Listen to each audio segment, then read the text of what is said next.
Doctor Baba Saheb Ambedkar open university.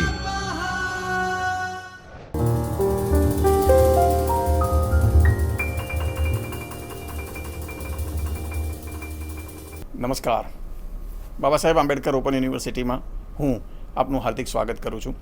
આપણે નાણાકીય હિસાબી પદ્ધતિના વિષયમાં ધંધાકીય એકમોની ખરીદીના હિસાબો, ધંધાની ખરીદીના હિસાબો વિશે આજે સમજવા જઈ રહ્યા છીએ. ધંધાની ખરીદીના હિસાબો આપણે એ અગાઉ ભાગીદારી પેઢીનું સંયોજન, ભાગીદારી પેઢીનું કંપનીમાં રૂપાંતર એ વિશે સમજ્યા. આમાં ધંધાની ખરીદીના હિસાબો જે છે એ ઘણા બધા પ્રકારના રીતે ધંધાની ખરીદી થઈ શકે છે. અને એ ધંધાની ખરીદી જ્યારે થાય તો એ ધંધાની ખરીદી કરતી વખતે જે પણ પ્રશ્નો ઉપસ્થિત થાય તો એ પ્રશ્નોને કેવી રીતે નિરાકરણ લાવવું, એની કઈ પ્રકારની આમનોંધ થાય, એના કયા પ્રકારના આર્થિક વ્યવહારો થાય અને એ આર્થિક વ્યવહારોને આધારે તમારે એને આમનોંધમાં અને એની ખતવણી કરીને એને કેવી રીતે ખાતાકીય અહેવાલો આપવા એ બાબતે આપણે આ ટોપિકમાં સમજવાનું છે.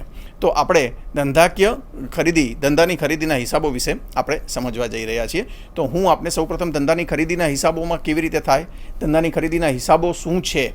હવે એક સિમ્પલ વસ્તુ એ છે કે આ જે પ્રોગ્રેસિવ એન્વાયરમેન્ટ છે અને એ એન્વાયરમેન્ટને આધારે ધંધામાં કોમ્પિટિશનનો જમાનો છે.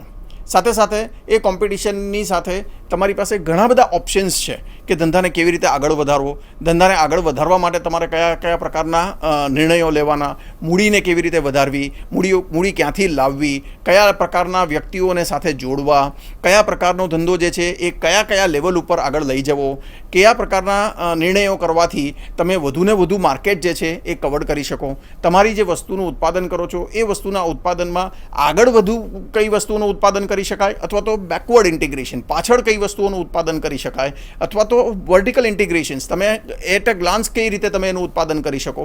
આવું ઘણા બધા પ્રકારની વસ્તુઓ આ બાબતમાં વિચારણા કરી શકાય. અને એ વિચારણાને આધારે કયા પ્રકારનો ધંધો જે છે એ ધંધો તમને વધુ એટ્રેક્ટ કરે કે જે ધંધાની ખરીદી કરવાથી જે તમારો અત્યારનો હાલમાં જે ધંધો છે એ ધંધાને સપોર્ટ મળે, અથવા તો એ ધંધાનો વિકાસ વધુ સારી રીતે થઈ શકે અને એ ધંધો તમે ઘણી આગળના સ્ટેપ ઉપર લઈ જઈ શકો. એ બધા જ પ્રશ્નોનું આ ધંધાની ખરીદીના હિસાબો અંતર્ગત આપણે ચર્ચા કરવાની છે.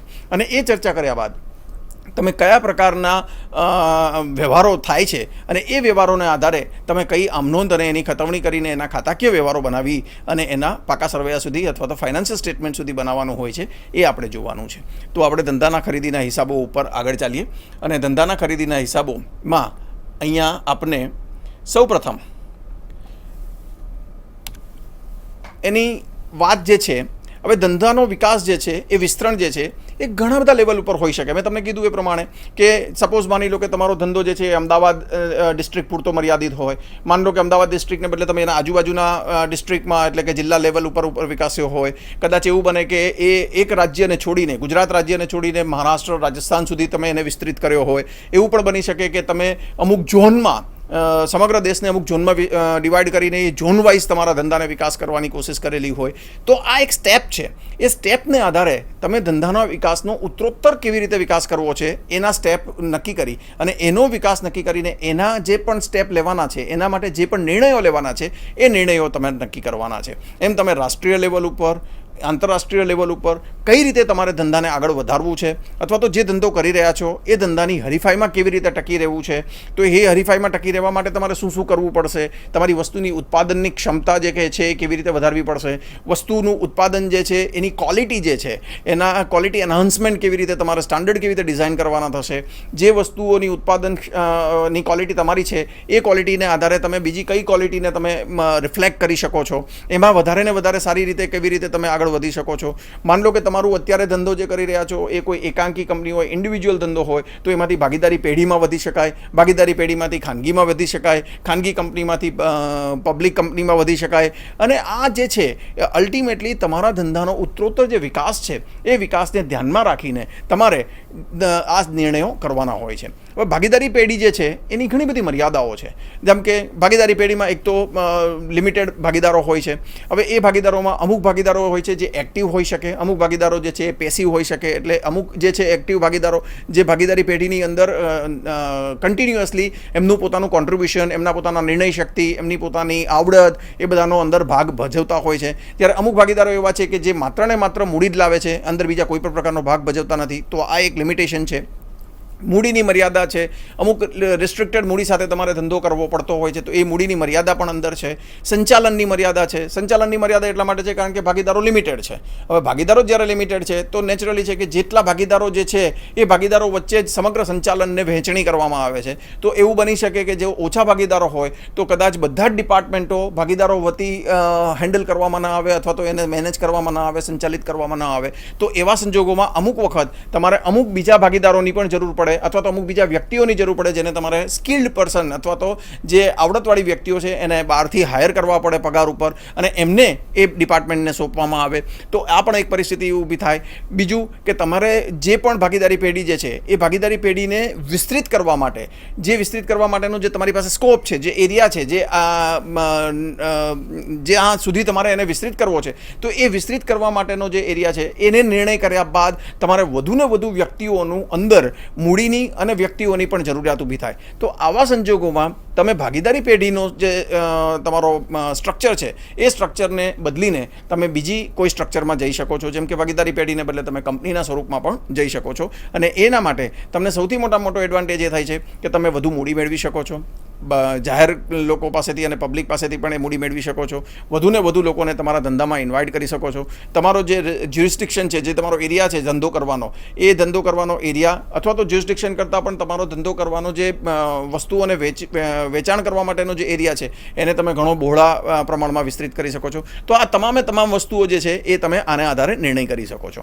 આપણે નીચેના સંજોગોમાં ધંધાની ખરીદીના હિસાબોના જે પ્રશ્નો ઉપસ્થિત થાય છે, તો એક પ્રશ્ન એવો છે કે જે સ્થાપિત ધંધો છે, જે ઓલરેડી એસ્ટાબ્લિશ છે, એ ધંધો નવો કોઈ જગ્યાએથી તમે, દાખલા તરીકે તમે અત્યારે ઓલરેડી એક ધંધો કરી જ રહ્યા છો, અથવા તો તમે જે ધંધો કોઈ જગ્યાએ ચાલુ છે, જે જગ્યાએ ધંધો ઓલરેડી એસ્ટાબ્લિશ છે, તો નવો ધંધો શરૂ કરવાને બદલે જે એસ્ટાબ્લિશ ધંધો છે, જે ઓલરેડી ચાલુ ધંધો છે, એ ધંધાને તમે ખરીદી લઈ શકો. તો આ એક પ્રશ્ન જે છે એ ધંધાની ખરીદીના હિસાબમાં આવી શકે છે. ભાગીદારી જે પેઢી છે એ ભાગીદારી પેઢીને તમે ખાનગીમાં યા તો જાહેર કંપનીમાં પરિવર્તિત કરી શકો છો, એટલે કંપનીમાં રૂપાંતર કરવું, આ પણ એક બાબત છે. ખાનગી કંપનીનું જાહેર કંપનીમાં રૂપાંતર કરી શકાય છે.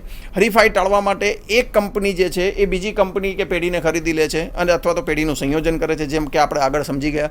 એટલે બે પેઢીનું સંયોજન થઈ શકે, અથવા તો બે પેઢીનું ઓલરેડી સંયોજન થયું હોય અને કોઈ નવી એક કંપની અસ્તિત્વમાં આવેલી હોય અથવા તો ધ્યાનમાં આવેલી હોય કે જે એના જ પ્રકારનો ધંધો કરતો હોય, તો અનનેસેસરી એ બધી જ કંપનીઓ વચ્ચે અથવા પેઢીઓ વચ્ચે હરીફાઈ થાય એના બદલે એ જે ખરીદવાની છે કંપની, એ કંપનીને ખરીદી અને પોતાનામાં મર્જ કરી, પોતાનામાં સંયોજિત કરી અને એ પોતાનો ધંધો આગળ વધારી શકે છે. તો આવી રીતે ખાનગી કંપની જાહેર કંપનીમાં પણ એ નિર્માણ પામી શકે છે અથવા તો પરિવર્તિત થઈ શકે છે. તો આ જે છે એ ધંધાની ખરીદીના હિસાબોના પ્રશ્નો છે. આ બાબત ઉપર આપણે વિશિષ્ટ શબ્દો જે છે એ આપણે સમજીએ. સૌથી પહેલો જે શબ્દ છે એ ધંધાની ખરીદ કિંમત છે. હવે ખરીદ કિંમત જે છે એ કેવી રીતે નક્કી થાય? તો ખરીદ કિંમત જે છે એ બે વ્યક્તિઓ વચ્ચેનો પ્રશ્ન છે. એક ધંધો ખરીદનાર અને બીજો જે છે એ ધંધો વેચનાર. તો ધંધો ખરીદનાર અને ધંધો વેચનાર જે છે એ આ ખરીદ કિંમત નક્કી કરવા માટેનો મહત્તમ ભાગ ભજવી શકે છે. એક કે ધંધાની ખરીદ કિંમત નક્કી કરવા માટે તો પહેલાં તો એ જે ધંધો ખરીદવામાં આવે છે એ ધંધામાંથી, એ ધંધાની મિલકતો કેટલી છે, એ ધંધાના દેવા કેટલા છે, એમાં મૂડી કેટલા પ્રમાણમાં રોકવામાં આવી છે, અને એ ધંધાની આર્થિક પરિસ્થિતિ હાલમાં અત્યારના સંજોગોમાં શું છે. તો આ જે છે એ ધંધાના ખરીદનાર દ્વારા ધંધાના વેચનારને, ધંધો વેચનાર જે છે એ ધંધા ખરીદનારને ઇન્ફોર્મ કરે છે કે આટલા રૂપિયાની મિલકતો છે, આટલા રૂપિયાના દેવા છે, અને આ પ્રકારની મૂડી ધંધામાં રોકવામાં આવેલી છે.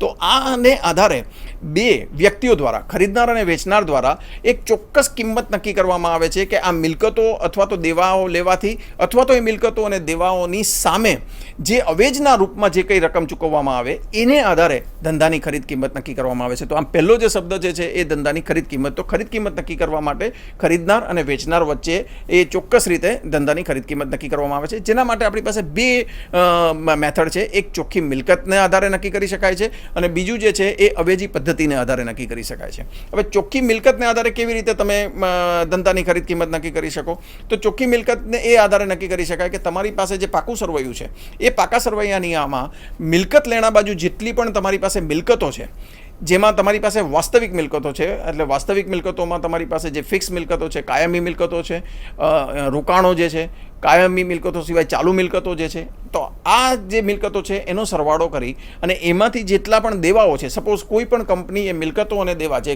ખરીદનાર કંપની છે એ એના મિલકતો અને દેવા સંપૂર્ણ પ્રમાણમાં લઈ જતી હોય તો એ કુલ મિલકતોમાંથી એના દેવાની રકમો બાદ કરીએ તો એને આધારે આપણને ચોખ્ખી મિલકતો મળે છે. તો આ એક જે છે એ ખરીદ કિંમત ચોખ્ખી મિલકતને આધારે જાણી શકાય.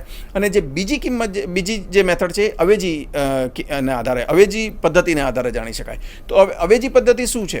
તો કે જે પણ કંપની જે છે એ ખરીદનાર વ્યક્તિ વેચનાર વ્યક્તિને ચોક્કસ પ્રકારની રકમ અલગ અલગ પ્રકારના ઇન્સ્ટ્રુમેન્ટ્સમાં, અલગ અલગ પ્રકારના ફોર્મેટમાં ચૂકવતા હોય. એટલે કોઈ પણ પ્રકારની ખરીદ કિંમત નક્કી થાય અને એ ખરીદ કિંમતના બદલામાં માની લો કે અમુક રૂપિયાના શેર્સ, અમુક રૂપિયાના ડિબેન્ચર્સ, અમુક રૂપિયાના પ્રેફરન્સ શેર્સ, અમુક રકમ રોકડમાં, તો આ જે રકમ અલગ અલગ પ્રકારમાં ચૂકવવામાં આવે તો એનો જે ટોટલ સરવાળો થાય એ કુલ રકમ થાય. એ કુલ રકમ જે છે એ અવેજી કિંમત છે. એટલે જે પણ ખરીદનાર અને વેચનાર વચ્ચે જે પણ નક્કી થાય અને જે પણ બદલાની રકમ ચૂકવવામાં આવે અને એ બદલાની રકમ જે સ્વરૂપમાં ચૂકવવામાં આવે એ સ્વરૂપને, કુલ રકમને અવેજી કહેવામાં આવે છે, અવેજી રકમ કહેવામાં આવે છે. અને આ અવેજી પદ્ધતિ છે જેને આધારે ખરીદ કિંમત નક્કી કરવામાં આવે છે. જે બીજો મુદ્દો જે છે એ મિલકતોનું પુનઃમૂલ્યાંકન છે. હવે મિલકતોનું પુનઃમૂલ્યાંકન શું છે? તો મિલકતોનું પુનઃમૂલ્યાંકન એ એવી વસ્તુ છે કે ખરીદનાર અને વેચનાર એ જે વ્યક્તિ પોતાનો ધંધો ચાલુ કરે છે અથવા તો ધંધો કરી રહ્યો છે એ ખરીદનાર, એ વ્યક્તિ હંમેશ માટે પોતાની મિલકતો અને દેવાનું રિવેલ્યુએશન્સ તો રેગ્યુલરલી કરતો જ હોય છે.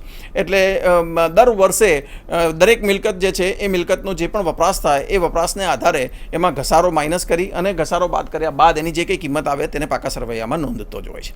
પરંતુ હવે જ્યારે ખરીદનાર અને વેચનાર આ પર્ટિક્યુલર જે ધંધો છે એ ધંધાને ખરીદવા માટેનો ઇન્ટરેસ્ટ ધરાવે છે, રસ ધરાવે છે, તો તેવી વખતે એ ખરીદનાર અને વેચનાર એ બંને વ્યક્તિઓ દ્વારા એવું નક્કી કરવામાં આવે છે કે જે પણ મિલકતોને દેવા પાકા સરવૈયામાં દર્શાવવામાં આવેલા છે એ મિલકતોને એ દેવાની ચોક્કસ કિંમત નક્કી કરવામાં આવે. અને એ જે કિંમત નક્કી કરવામાં આવે એ કિંમતને આધારે એ મિલકત ખરીદનાર જે છે એ વેચનાર પાસેથી લઈ જાય. હવે દાખલા તરીકે પાકા સરવૈયામાં જમીન મકાન દર્શાવેલા હોય અને એ જમીન મકાનની કિંમત 50,000 રૂપિયા દર્શાવેલી હોય, પરંતુ જ્યારે ખરીદનાર અને વેચનાર વચ્ચે એ ધંધો ખરીદવાની કરાર થાય છે અને ખરીદવા જાય છે ત્યારે ખરીદનાર અને વેચનાર વચ્ચે એ જે જમીન મકાન પાકા સરવૈયામાં જે કિંમતે દર્શાવ્યા છે તેના કરતાં અલગ કિંમતે જો નક્કી કરવામાં આવે તો એ જમીન મકાનની પુનઃમૂલ્યાંકન કિંમત નક્કી કરવામાં આવેલી કહેવાય. સપોઝ માન લો કે 50,000ને બદલે ખરીદનાર વેચનાર પાસેથી એ જમીન મકાન 50,000ને બદલે 55,000 રૂપિયા કે 60,000 રૂપિયામાં લઈ જાય તો એનો મતલબ જે છે એ જમીન મકાનની પુનઃમૂલ્યાંકન કિંમતને આધારે એ દર્શાવવામાં આવે છે, જે 55,000 કે 60,000 રૂપિયા છે.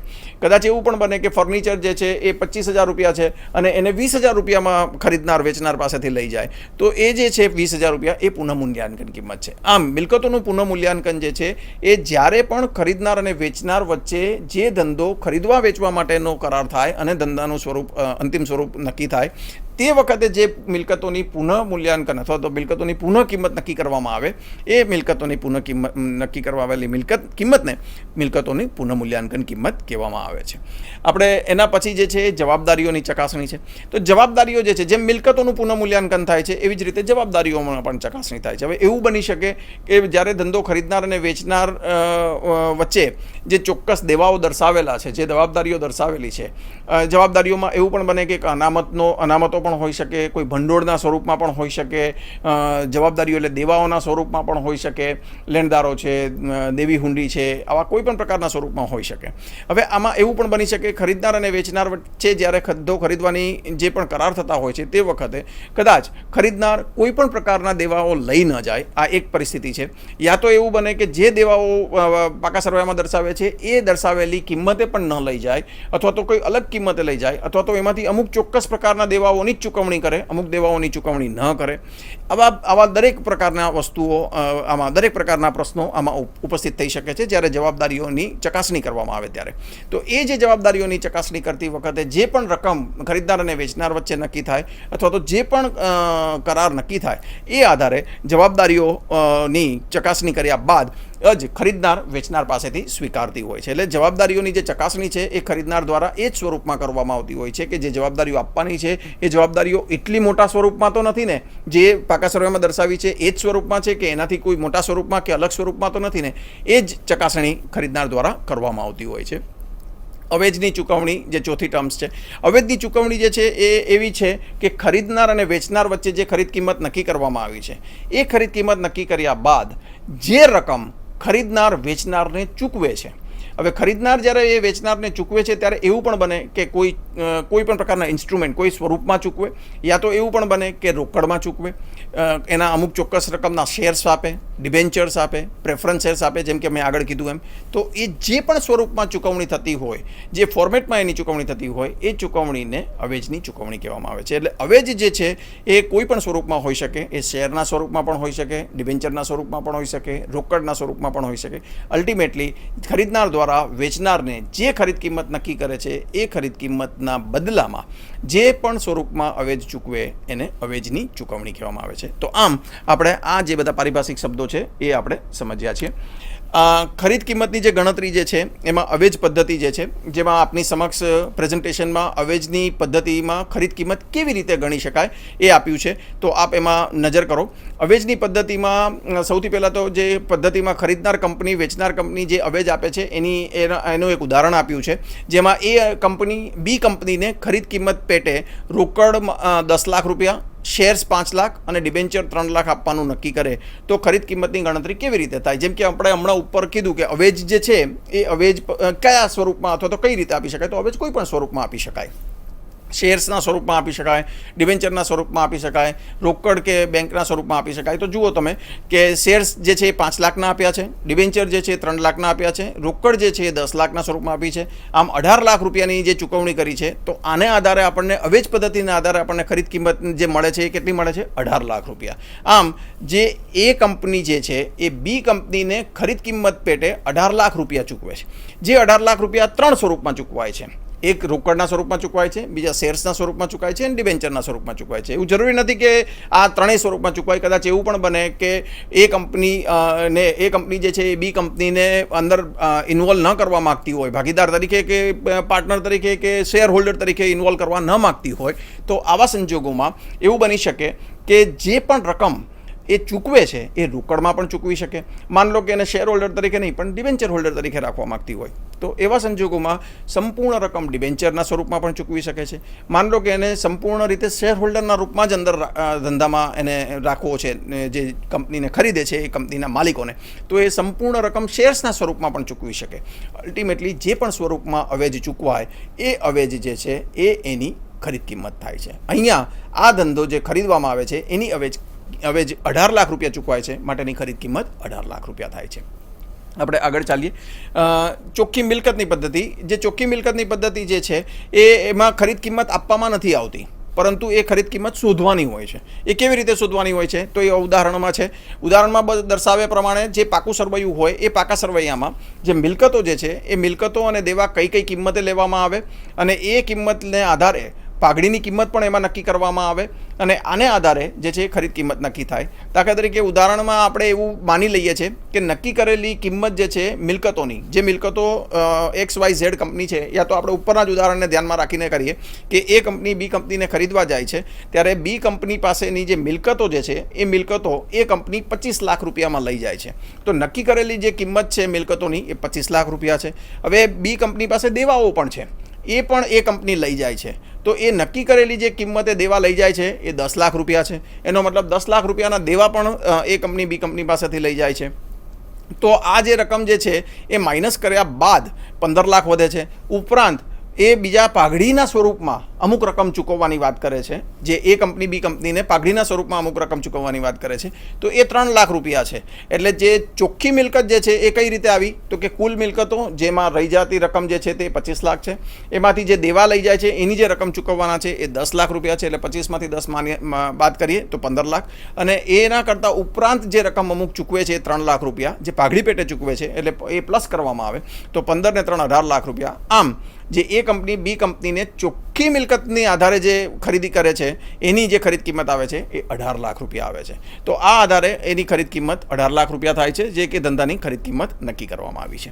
આપણે આગળ ચાલીએ. હવે અહીંયા જે છે પાઘડી અને મૂડી અનામત, આ બહુ જ અગત્યનો ટોપિક છે અને આ મુદ્દો જે છે એ આ વિદ્યાર્થી મિત્રો ખાસ ધ્યાનમાં રાખજો, કારણ કે ઘણી બધી વખત આ પાઘડીની રકમ નક્કી કરવામાં અને મૂડી અનામતની રકમ નક્કી કરવામાં જ વિદ્યાર્થીઓ થાપ ખાતા હોય છે. આમ બહુ ઇઝી છે, પણ આને કેવી રીતે સમજવાનો છે તો બહુ સિમ્પલ વસ્તુ છે કે પાઘડી જે છે એ ક્યારે આવે.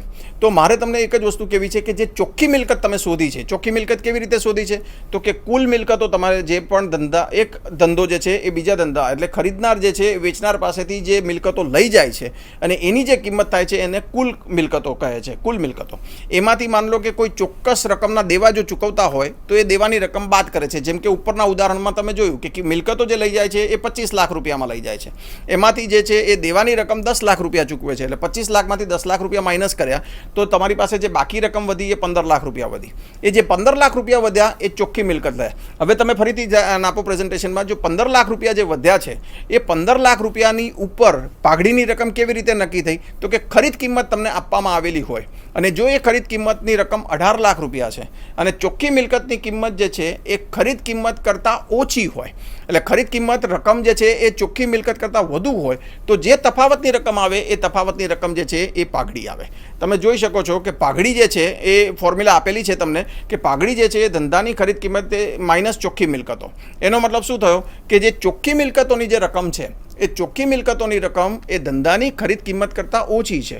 હવે આપણે ઉપરનું ઉદાહરણ લઈએ, જે આગળનું ઉદાહરણ છે એમાં એ ઉદાહરણમાં હું તમને અહીંયા સમજાવું. આ ઉદાહરણમાં તમે જોશો તો દાખલા તરીકે જે ધંધાની મિલકતો લઈ જાય છે એ 25 લાખ રૂપિયા છે, એમાંથી દેવા જે છે એ માઇનસ કર્યા 10 લાખ રૂપિયા, એટલે વધ્યા કેટલા 15 લાખ રૂપિયા, એટલે ચોખ્ખી મિલકતો કેટલી થઈ 15 લાખ રૂપિયા. ખરીદ કિંમત કેટલા રૂપિયા છે 18 લાખ રૂપિયા. આપણે માની લઈએ છીએ ખરીદ કિંમત. આ ઉદાહરણ એવી રીતનું ઉદાહરણ છે કે જેમાં ખરીદ કિંમત શોધવાની છે એટલે પાઘડી અંદર આપી દીધી છે એટલે એડ કરી છે, પણ હમણાં એમ માની લઈએ કે આમાં આપણને ખરીદ કિંમત આપી દીધેલી છે, પાઘડી નથી આપી, આપણે પાઘડી શોધવાની છે. તો ખરીદ કિંમત જે છે એ તમને આપેલી છે 18 લાખ રૂપિયા, ચોખ્ખી મિલકત તમે શોધી છે 25 લાખમાંથી 10 લાખ માઇનસ કરી એટલે 15 લાખ રૂપિયા. તો હવે તમે જુઓ કે ખરીદ કિંમત આ ફોર્મ્યુલા પ્રમાણે તમે જોશો કે પાઘડી જે છે એ ધંધાની ખરીદ કિંમત જે છે એ ઊંચી હોય મિલકતો કરતાં તો તમારી પાસે પાઘડીની રકમ આવે, એટલે ખરીદ કિંમત માઇનસ ચોખ્ખી મિલકતો જે તફાવતની રકમ આવે એ પાઘડી જે છે. એના કરતાં બિલકુલ ઉલટું છે મૂડી અનામતમાં. તમે મૂડી અનામત માટે નીચેનું ઉદાહરણ જુઓ તો તમને ખ્યાલ આવી જશે કે ખરીદ કિંમત જે છે એ ખરીદ કિંમત જે છે એ ચોખ્ખી મિલકતો કરતાં ઓછી હોય. ખરીદ કિંમત જે છે એ ચોખ્ખી મિલકતો કરતાં ઓછી હોય. તમે નીચે ઉદાહરણ જોઈ શકો છો કે 5 લાખ રૂપિયાની ખરીદ કિંમત છે અને ચોખ્ખી મિલકત જે છે 5,80,000 રૂપિયા છે, એટલે ઉલટું થઈ જાય કે ખરીદ કિંમત જે છે એ ચોખ્ખી મિલકત કરતાં ઓછી થઈ જાય તો જે તફાવતની રકમ આવે એ તફાવતની રકમને મૂડી અનામત કહેવામાં આવે છે. આમ જે મૂડી અનામત જે છે એ તમારે બિલકુલ ખરીદ કિંમત કરતાં જે ચોક્કસ વાત જે છે એ ખરીદ કિંમત કરતાં ચોખ્ખી મિલકતો વધુ હોય તો મૂડી અનામત આવે અને ખરીદ કિંમત જો ચોખ્ખી મિલકતો કરતાં વધુ હોય તો પાઘડી આવે. આમાં આમનોંધ છે એ 3 આમનોંધ ખાસ ધ્યાનમાં રાખવાની છે. એક કે જે ધંધાની ખરીદ કરતી વખતે છે તો એ ખરીદ કરતી વખતે ધંધાના ખરીદ ખાતે ઉધાર, તે ધંધો વેચનાર પેઢી ખાતે જમા, એટલે જે ધંધો વેચે છે એના ખાતે જમા અને ધંધાના ખરીદ ખાતે ઉધાર. અહીંયા ખરીદમાં જે છે એ ખરીદની ખરીદ કિંમતની નોંધ થાય, એટલે જે ખરીદ કિંમત નક્કી થયું હોય એ ખરીદ કિંમતને આધારે ધંધાના ખરીદ ખાતે ઉધાર, તે વેચનાર પેઢી ખાતે જમા. બીજી આમનોંધ જે છે એમાં જે પણ મિલકતો અને દેવા એ ખરીદ કિંમતની સામે આપવાનું નક્કી કરવામાં આવ્યું હોય એને આપણે આમનોંધમાં લેવાની છે. હવે જેટલી પણ મિલકતો લઈ જતા હોય છે એ બધી મિલકતો ખાતે ઉધાર, જવાબદારીઓ ખાતે જમા, તે ધંધાના ખરીદ ખાતે જમા કરવામાં આવે છે. એટલે જે ખરીદ કિંમત જે છે એનો ડિફરન્સ જે છે એ અહીંયા જમા થાય છે. દાખલા તરીકે આપણે ઉપર જોયું કે મિલકતો કેટલા રૂપિયા લઈ જાય છે 25 લાખ રૂપિયા, જવાબદારીઓ કેટલા લાખ રૂપિયા લઈ જાય છે 10 લાખ રૂપિયા, તો બાકીનો જે ડિફરન્સ છે એ આમાં તો પાઘડી પણ હતી, પણ માન લો કે આપણે પાઘડી ન હોય તો ધંધાની ખરીદ કિંમત 15 લાખ રૂપિયા હોય તો આમનોંધ એવી રીતે થશે કે મિલકતો ખાતે ઉધાર 25 લાખ રૂપિયા, તે દેવા ખાતે અથવા જવાબદારી ખાતે 10 લાખ રૂપિયા, તે ધંધાના ખરીદ ખાતે 15 લાખ રૂપિયા. તો આ રીતે બીજી આમનોંધ થશે. માન લો કે જો પાઘડી એમાં ન હોય તો, બરાબર છે. તો આ બીજી આમનોંધ છે. અને ત્રીજી આમનોંધ જે છે એ ખરીદ કિંમત જ્યારે ચૂકવવામાં આવે, એટલે તમે જુઓ છો કે અવેજીની રકમ જ્યારે ચૂકવવામાં આવે છે ત્યારની વાત છે. હવે અવેજીની રકમ કોને ચૂકવવામાં આવે છે તો કે જે ધંધો વેચે છે એને ચૂકવવામાં આવે છે. એટલે જુઓ ઉપર પહેલી આમનોંધમાં વેચનાર પેઢી ખાતે જમા કર્યું હતું એ અહીંયા વેચનાર પેઢી ખાતે ઉધાર થઈ જશે, કારણ કે એ હવે આ અવેજ લે છે. એટલે વેચનાર પેઢી ખાતે ઉધાર, તે કે જેટલા પણ અવેજ આપવામાં આવે છે, જેમ કે શેર મૂડી હોય, જામીનગીરી પ્રીમિયમ હોય, ડિબેન્ચર પ્રીમિયમ હોય, રોકડ હોય, કોઈ પણ સ્વરૂપ, જે પણ સ્વરૂપમાં અવેજ આપવામાં આવતો હોય એ બધા જ અવેજને અહીંયા જમા કરી દેવામાં આવે છે. એટલે જે અવેજ આપવામાં આવ્યો છે ધંધાના વેચનાર પેઢીને, એ બધા જ અવેજ જમા કરવામાં આવે છે. વેચનાર પેઢી લેનાર છે એટલે વેચનાર પેઢી ખાતે ઉધાર થઈ જાય છે. આમ પહેલી આમ નોંધમાં વેચનાર પેઢી જમા કરવામાં આવી છે, કારણ કે એ વેચે છે, એની સામે એને ખરીદ કિંમત મળવાની છે. અહીંયા એને ખરીદ કિંમત મળે છે એટલે વેચનાર પેઢી ખાતે ઉધાર થાય છે, અને જેટલા પણ અવેજ આપવામાં આવે છે એ અવેજ અહીંયા જમા કરવામાં આવે છે. તો અહીંયા ધંધાની ખરીદીના હિસાબો માટે મારે તમને જે પહેલો બેઝ તૈયાર કરવાની હતી, જે પ્રસ્તાવના છે, જે એની આમનોંધ છે, અથવા તો એના વ્યવહારો કેવી રીતે થાય છે, એમાં પાઘડી, એમાં મૂડી અનામત, ધંધાની ખરીદ વેચાણ કેવી રીતે થાય છે, કયા સંજોગોમાં થાય છે, એની મિલકતોની ગણતરી કેવી રીતે થાય છે, ચોખ્ખી મિલકતની ગણતરી કેવી રીતે થાય છે, તો આ તમામ વિષયો મારે આપને, તમામ મુદ્દાઓ ઉપર મારે આપને સમજાવવું હતું, જે આ આપણે લેક્ચરમાં સમજવાની કોશિશ કરી છે.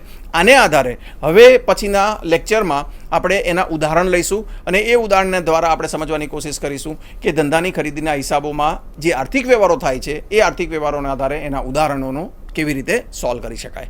તો આજનો લેક્ચર આપણે અહીંયા પૂરો કરીએ છીએ. નમસ્કાર ભાઈ વિદ્યાર્થી મિત્રો.